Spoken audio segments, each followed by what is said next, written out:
Dance party! Good morning. We have just finished up a wee bit of breakfast here and we are ready to take on day 4 of our Everest Base Camp trek.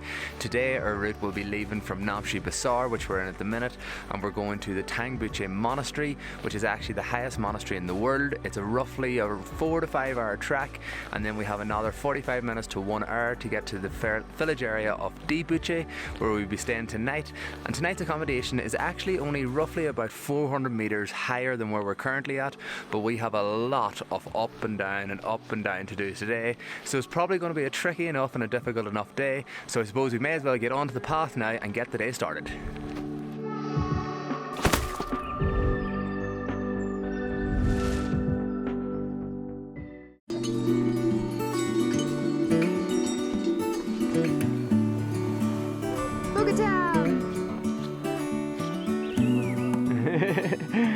Dance party!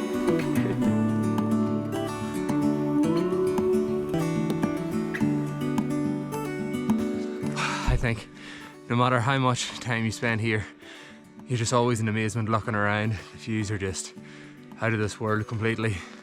And this morning is so clear. Every day so far on the track has been so clear. And you can just see for like miles and miles and miles. It just makes you lost for words, to be honest with you. Amazing.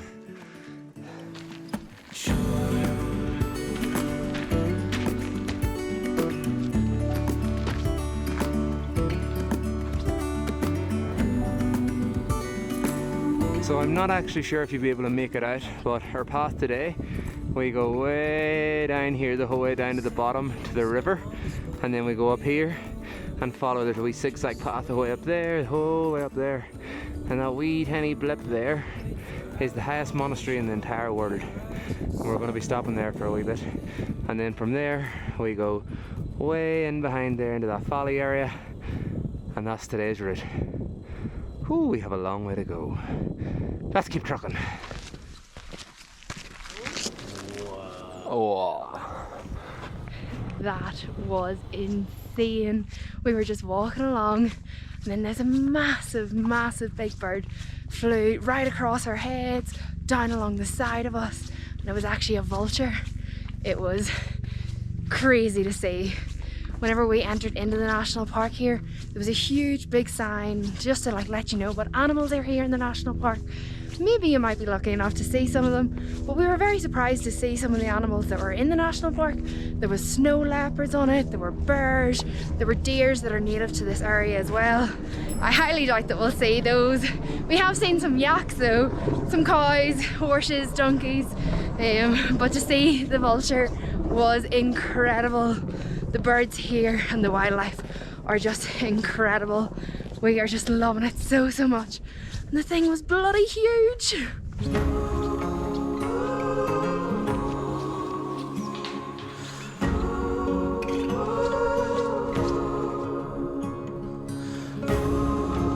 One of the most important stops of the day, water and a sun cream break. You might be in the snowy and cold mountains, but sun cream is essential.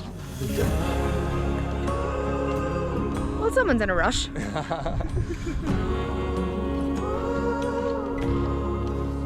What goes up must go down. We are currently making our way down to the river, and then we have a pretty steep uphill before we get to the monastery. But so far today has been so nice, so enjoyable. So it's only fair that we get a bit of a sweat on later on. Dance party! Dance for me! Boogie time!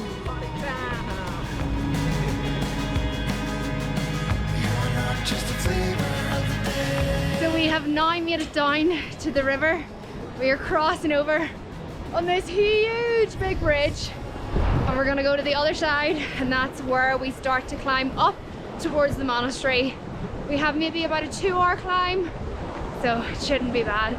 But listen to that water underneath me. It's so blue.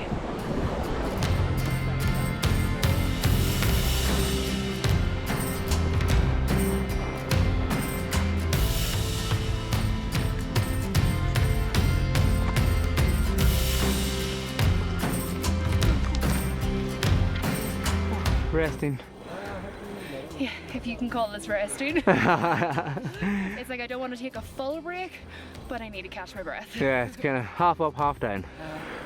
But it's so beautiful. You have to take a minute to just appreciate everything that's around you. Like there's a big snowy peak over here, snowy peaks over here, and the river down below. Oh.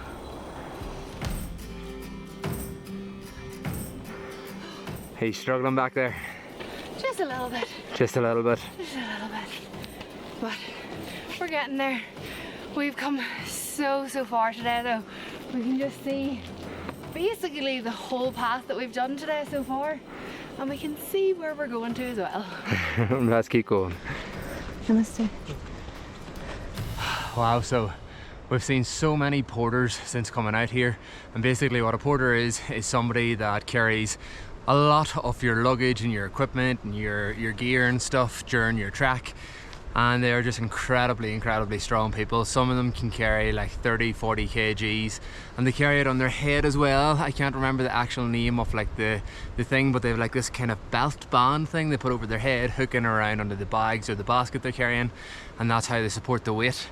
And they're just incredible. There's another one coming, and I actually learned something there just off our guide, that I always thought a Sherpa and a porter was the same thing, but I was wrong. A Sherpa is actually a caste of people that lives here in the Himalayas that originally I think came from Tibet, and the word Sherpa actually means from the west.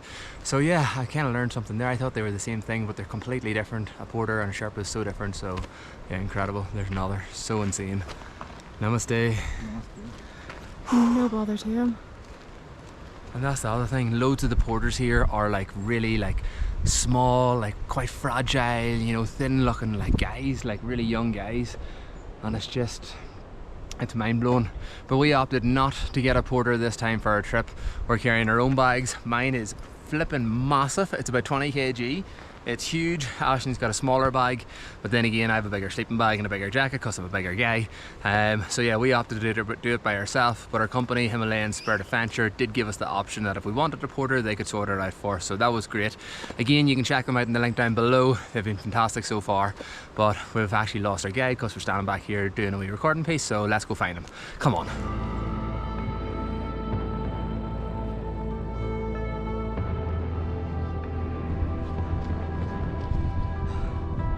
I'm not gonna lie, today is a wee bit difficult.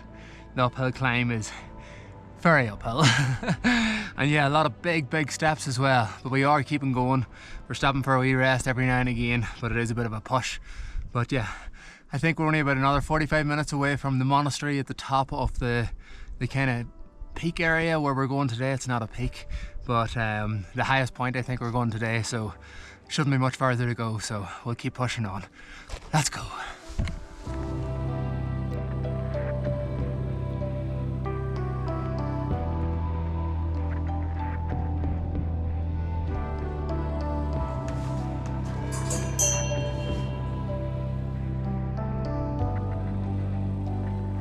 Wow, that was an amazing, calming, very peaceful experience.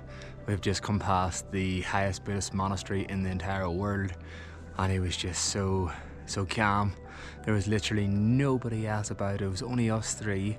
Unfortunately, the monastery itself was actually closed, and we think it was closed just because of it's currently winter season, so there's nobody really there. But yeah, it was just so beautiful just being there, so calm and so peaceful. And the monastery actually sits, I think, around 3,900 meters above sea level, so incredibly high. But yeah, what an experience that was. And we're hoping we actually come back past the monastery again after we complete base camp, get into base camp.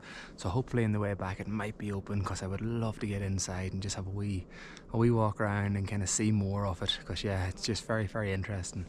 But what an experience. But yeah, we have about 45 minutes left of our track today until we get to our final destination.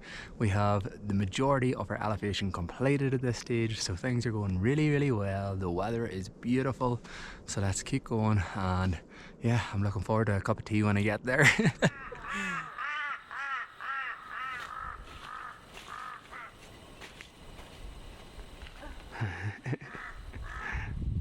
Hey. This path that we're on at the minute is also super dusty. It's just such like loose like sand nearly, and it's just blowing everywhere in the air when you're walking through it. It's also getting a bit colder, and we've just walked past a like stream river type of thing, and it was completely solidly froze over, like absolutely rock solid. So yeah, I would imagine now tonight that we're at a higher altitude again, that yeah, it's going to be colder, I would say, and it's only going to get colder from here as well. So maybe the big jackets will need to be on more often than we think.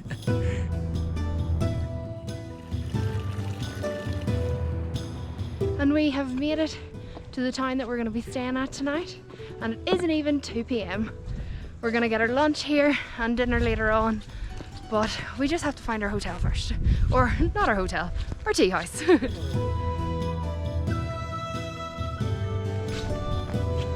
last few steps, we have made it. We have come to our tea house for the night. I'm out of breath. We're staying in a place called Good Luck tonight. Good Luck Hotel, I think it's called, but still a tea house, yeah. So we made it. It has been an amazing day, and I think I'm gonna go in and get a cup of tea and maybe even a bowl of soup to warm me up. But what a bloody day, lads! What a day. Hello.